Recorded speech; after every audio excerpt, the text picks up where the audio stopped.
bien dans son job, j'ai envie de dire bien dans sa fonction d'administratrice et d'administrateur. Et on en parle justement avec Karine Denain-Sauze. Vous êtes déléguée générale de l'IFA, qui est l'Institut français des administrateurs et TRIS. Alors j'aurais que vous vous présentiez brièvement, parce que votre parcours est très intéressant. Un monde dans le pied dans l'entreprise. Vous êtes passé par la politique, puisque vous avez été, je crois, la vice-présidente de la métropole de Lyon, en charge de l'économie. Et puis, vous êtes aussi administratrice et vous êtes aujourd'hui cette déléguée générale de l'IFA. L'IFA s'est créé en 2003. C'est quoi sa philosophie de l'IFA ? Alors, l'IFA porte les pratiques de bonne gouvernance. C'est-à-dire que l'IFA s'inscrit dans la réalité d'un administrateur ou d'une administratrice dans toute son évolution. Donc, l'IFA, c'est d'abord un réseau. On rassemble près de 3000 administratrices et administrateurs en France qui, tous les jours, partagent... Parité ou pas encore ? Parité, oui, parité, ouais. Tout à fait. C'est important. À tous les niveaux. Et d'ailleurs, la parité s'est complètement installée aujourd'hui dans la réalité des conseils. On en parlera sur les dernières évolutions constatées depuis maintenant à peu près 3-4 ans. L'IFA, c'est aussi un think tank. Donc, on réfléchit, on écrit des guides, des rapports, des livres blancs. On se projette. Et puis, l'IFA, c'est aussi de la formation. Alors, pourquoi ces 3 piliers ?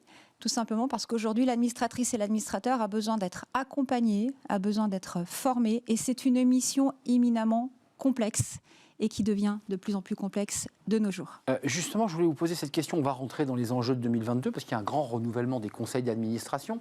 Pour le grand public et pour un certain nombre de Français, c'est un peu des zones grises, des zones où finalement on ne sait pas trop ce qui s'y passe. J'imagine que votre mission, c'est aussi d'expliquer, de raconter ce que fait un administrateur. C'est important ? Alors, en effet, la gouvernance, on en parle beaucoup, mais très peu de personnes comprennent réellement de quoi il s'agit. Il faut savoir que dans les entreprises, vous avez la direction générale, avec toutes les fonctions de direction, et puis vous avez le conseil, qui est en fait le cœur décisionnel des organisations, là où se fait la pensée stratégique, là où se fait la relation aux actionnaires, là où s'anticipent les risques également, et personne véritablement ne sait que vous avez cet échelon dans l'entreprise qui gouverne en fait et qui fait en sorte que l'équilibre dans le développement de l'organisation se joue à moyen et long terme et pas seulement dans le présent. Mais vous l'avez été, vous l'êtes encore, je crois, administratrice ? Alors moi, j'ai eu la chance de faire 12 ans de politique. Et quand vous faites de la politique, exactement, vous prenez ce temps de recul qu'il faut par rapport aux événements et aux choses et vous voyez loin. Donc c'est une école absolument magnifique d'ailleurs pour des personnes qui ensuite veulent rentrer dans des conseils. Il se trouve que notre pays est très très bien organisé. Nous avons un gouvernement, on va dire, à l'échelle de notre nation qui est tout à fait exemplaire et qui d'ailleurs peut être inspirant pour des organisations. On est exactement dans le même monde à une autre échelle. C'est ce qu'il faut comprendre. Vous avez finalement un président, un gouvernement dans une entreprise et puis des fonctions exécutives qui font les feuilles de route qui sont décidées par ce président et cette gouvernance d'entreprise. Qui seraient les députés en quelque sorte, si on veut aller pousser la métaphore jusqu'au bout. Oui, on peut trouver ce genre de parallèle avec un schéma de gouvernance qui a des garde-fous. Et c'est là où c'est très intéressant. On a vu notamment avec la période que nous traversons qui est quand même très particulière avec des nouveaux risques, avec une crise qui ouvre des potentiels, avec une adversité qu'il a fallu évidemment voir se mettre en place, l'émergence de plein de comités spécialisés qui viennent accompagner le conseil, mais surtout le plus notable, c'est que les conseils s'ouvrent. Et s'ouvre à ça, c'est 2022, c'est votre horizon, là, 2021, le plus proche. 2020, 2021 et encore en 2022. Quand on dit que les conseils s'ouvrent, c'est que vous avez maintenant de nouveaux profils qui rentrent et qui doivent prendre place dans les conseils, sur les enjeux environnementaux, sur le numérique, sur tout ce qui est capital humain. Donc, une diversité des conseils. On a beaucoup parlé de la parité, mais la parité, il faut savoir qu'elle est maintenant acquise.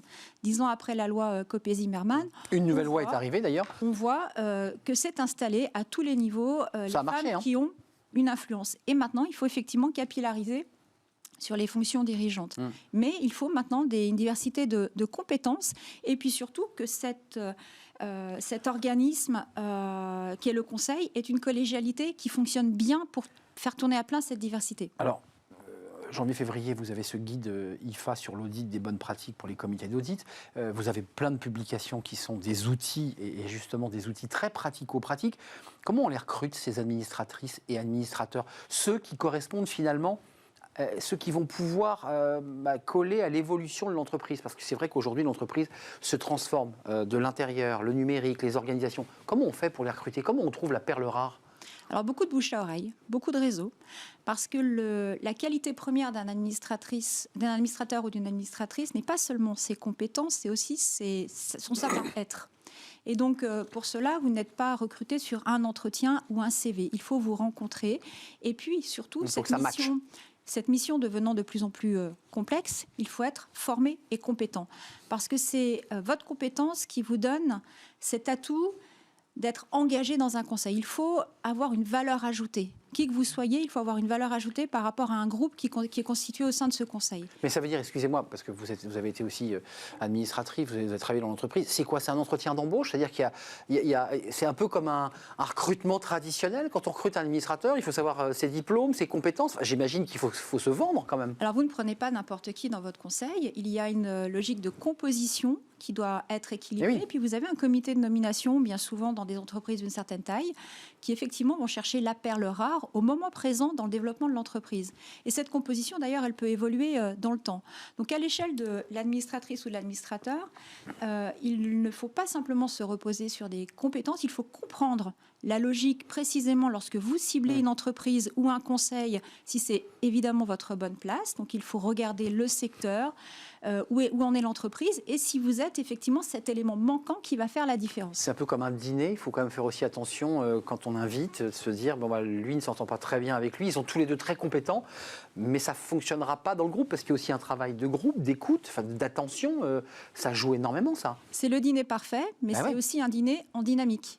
C'est-à-dire que se posent et s'invitent à la table des discussions des sujets qui sont extrêmement complexes. Les nouveaux risques. Bien sûr.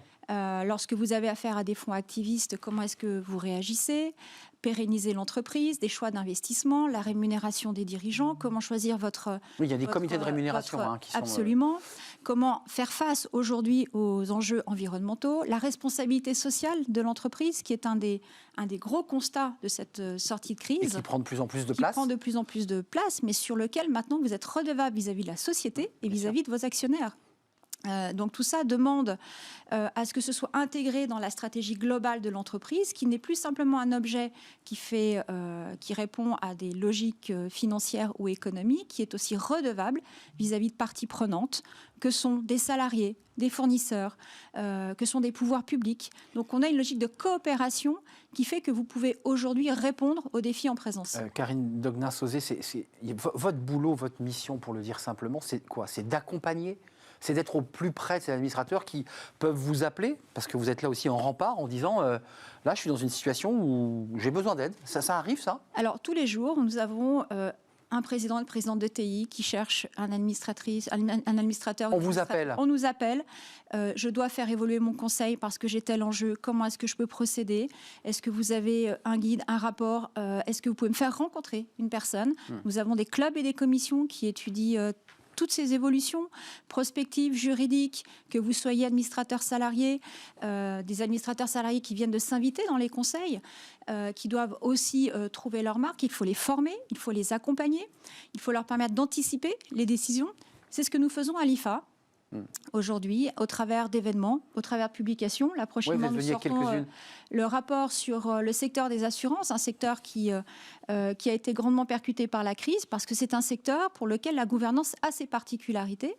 Demain, une entreprise se valorise différemment. L'extra-financier, comment est-ce que vous intégrez les enjeux environnementaux dans la rémunération des dirigeants? Réalisé par, j'imagine, des experts et des spécialistes du sujet. Absolument. Sous pilotage de l'IFA. Des gens qui sont en situation, qui vivent ça et qui vous expliquent comment vous, en tant qu'administrateur ou en recherche de mandat, vous pouvez bien appréhender ces questions-là. Avant de nous quitter, juste un chiffre pratique, j'imagine que vous l'avez. Dans ce renouvellement des conseils d'administration en 2022, il y a combien de places vacantes? Comment ça marche là? Il y a combien de postes libres qui vont se libérer dans les mois qui viennent? Alors vous avez un en chiffre? France 175 000 mandats, 1500 sur le SBF. Les ETI sont vraiment le terrain de conquête. Donc moi, j'engage vraiment les administratrices et administrateurs à s'intéresser à cette cible-là. C'est un outil nécessaire. Les startups scale-up. qui sont en hyper-croissance, donc qui ont besoin d'ailleurs de s'organiser elles-mêmes et puis de faire appel à des compétences extérieures. Et puis formez-vous. Nous faisons des certificats avec notamment Sciences Po, avec Audencia, avec HEC sur les entreprises familiales. Durée de formation? Durée 4 mois. 4 mois. Mais ça fait vraiment une différence. Vous passez vraiment une étape incroyable et surtout, c'est ce qui fait que vous comprenez ce que l'on attend de vous dans les conseils et c'est ce qui vous met sur une lampe de rancement pour être au bon endroit. Merci Karine Deguenin-Sauzé, déléguée générale de l'IFA. Avec ces documents, juste, on les trouve où pour ceux qui nous regardent et qui se disent, on vous les avait en PDF sur Internet ou on vient chez vous les chercher? Vous adhérez à l'IFA, vous avez accès à plus de 100 publications, 16 nouvelles éditions par an et puis surtout, c'est un réseau magnifique avec de très belles rencontres. Adhérer à l'IFA, c'est le message qui passe, de manière à pouvoir vous faire référencer et avoir accès à tous ces documents si vous souhaitez devenir administratrice auteur, à condition de passer sous les fourches codines, évidemment, de ce comité de sélection, parce que c'est quand même c'est un grand oral. C'est une fonction très exigeante. Oui, c'est un grand oral, il ne faut pas le manquer ce moment. Il ne faut pas le manquer, mais il faut être à la hauteur. Merci, on suivra de très près, évidemment, l'activité de l'IFA. On bascule, on parle de la philo dans l'entreprise. Bah oui, parce que c'est toujours intéressant d'avoir un regard philosophique pour parler de l'entreprise. On en parle tout de suite. C'est Smart Philo.